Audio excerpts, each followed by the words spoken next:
guys, welcome back to the channel. So today we're going to do something sweet. As you can tell, we're doing sweet, savoury, sweet, savoury. So I did say I was going to do my maple pecan buns today, but I am waiting on an ingredient to arrive for that. So in the meantime, we're going to do a nice classic British afternoon tea dessert, which is a classic Victoria sandwich or Victoria sponge.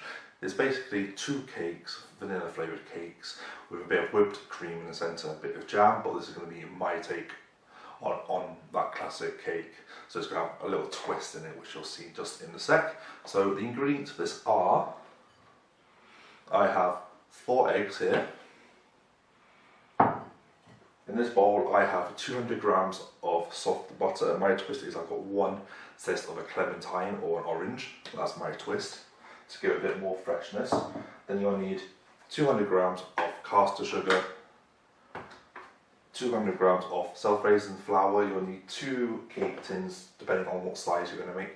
You'll need some double cream and some nice strawberry jam, raspberry jam, any kind of jam will be nice, or fresh fruit as well. So first thing first we're going to do is get our butter and sugar and cream it together to make a nice creamy texture. Then we'll start to add all the other ingredients. First things first, get your oven preheated to 180 degrees. And then what I'm going to do is get my butter, my orange zest and my sugar. We're going to combine it all and we're going to start creaming it together. You can use a machine, but there's something about making a cake by hand that is just nice. So take your time. This is going to take about 5-10 minutes to it's all come together to make a nice creamy consistency. So this is one of the most important parts of making any cake, is creaming your butter and your sugar. So it will start to change colour, it'll go a bit more whiter in colour, so I'm going to start creaming this for about 5 minutes till it changes colour. So guys, it's been 5 minutes. As you can tell, the butter and sugar have creamed together. It's nice and light pale, nice and fluffy. So the next thing you're going to do is slowly add in that egg. So normally what you do is you crack 1 egg, you mix it and crack and continue. But what I like to do is I got all 4 of my eggs, whisk them up, and then just a bit at a time, you just pour it in. Now it might look like it's going to start to split, that's normal. You're trying to emulsify the eggs and the butter and the sugar all together. So that's why you do it a bit at a time, to slowly get that emulsified going. So that's all incorporated. Next little bit. Then normally after you've added 2 eggs, you can add the other 2 at the same time, but I like to do bit by bit, just to make sure it's all incorporated. Keep scraping the sides of the bowl.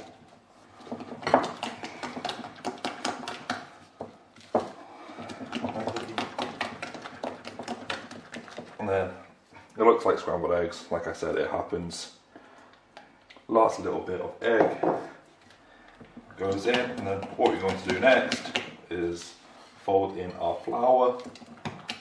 So like I said, I've got 200 grams here of self-raising flour. I'm going to put a bit in at a time, and then go slowly. Nice folding action, because you don't want to knock out all that air that we made while creaming the butter and the sugar together. So this should all come together now to make a nice smooth cake batter.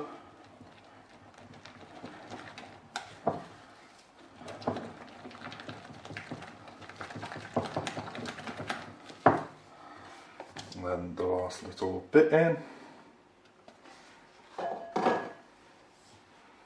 Right. Keep spinning the bowl, scraping and folding in the flour.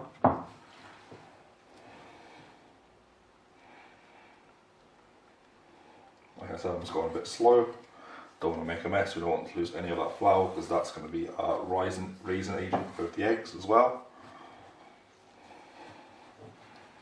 Then when it starts coming together, you can go a bit faster. Scraping out the bowl. And there is our cake batter. Done. Right guys, basically I've lined my tins with a bit of butter and flour. You can use grease-free paper, but the butter and flour acts like the same. So I've divided it up into my 2 tins.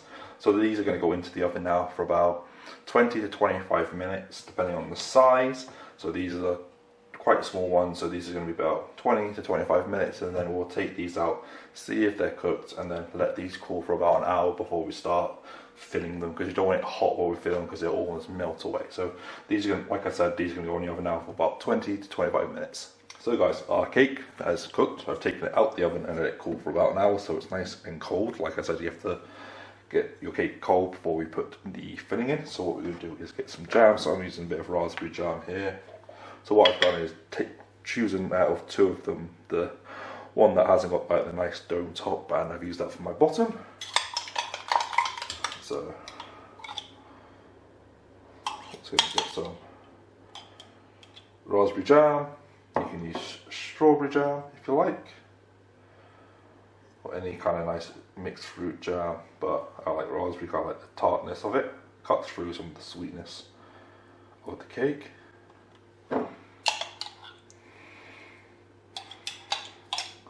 So don't be afraid.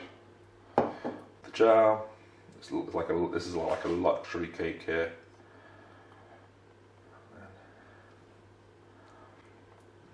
Spreading it evenly, nice layer of jam. And then what we're going to do is I've got some cream chantilly here, which is this whipped cream, a bit of icing sugar, a bit of vanilla. We're just going to plop that in the middle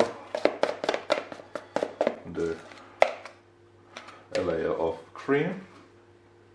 And then let's slowly work its way around the cake.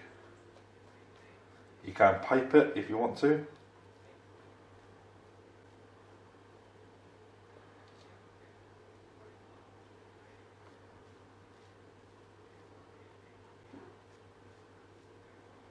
So I'm just taking my time, going slow.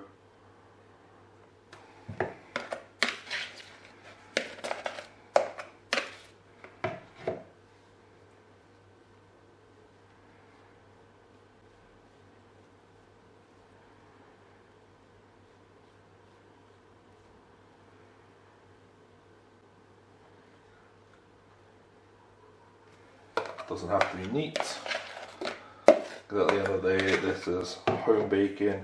This ain't restaurant quality food. That's what I do on the channel. I do home baking, home cooking for everyone. And so now what we're going to do is take our top layer and then sit that on top, and there you go guys. That there is our Victoria sandwich, or Victoria sponge, with fresh cream and jam. Then what we're going to do next is just dust it with a bit of icing sugar, and that'll be ready to serve. So guys, that's how I make the classic Victoria sandwich with a nice creme chantilly, which is basically the vanilla cream, nice French word there for you, and then the raspberry jam. You don't have to use raspberry jam, you can use strawberry jam, any type of jam, even homemade jam with a bit of fresh berries in there, it'd be awesome. Then, like I said, I did my own twist on this with that nice orange zest, like clementine zest in the cake mix. You don't have to use that, it's not traditional, it's just something I like, give a bit of citrus notes to this. So guys, that's going to be the end of this video. My next video will be the maple and pecan buns, so hopefully you guys will stick around for that. Also guys, just before I go, if you want to make a chocolate cake out of this, literally all you do is you take 50 grams of self-raising flour out of the mix and replace it with 50 grams of good quality cocoa powder. And then you can serve that with nice chocolate ganache at the centre. So that's a little tip for you guys. So hopefully you guys have enjoyed this video. As always, please leave a thumbs up for this video, leave a comment, maybe something you would like me to make to show you how. And then also links in the description for my Twitter, my Instagram and my Twitch page, where I continually do live streams, cooking and some gaming, but I'm trying to focus more on my cooking side than the gaming side, because the cooking is where I started and it's what I want to do. So like I said, next it will be the maple and pecan buns, and I will see everyone later on.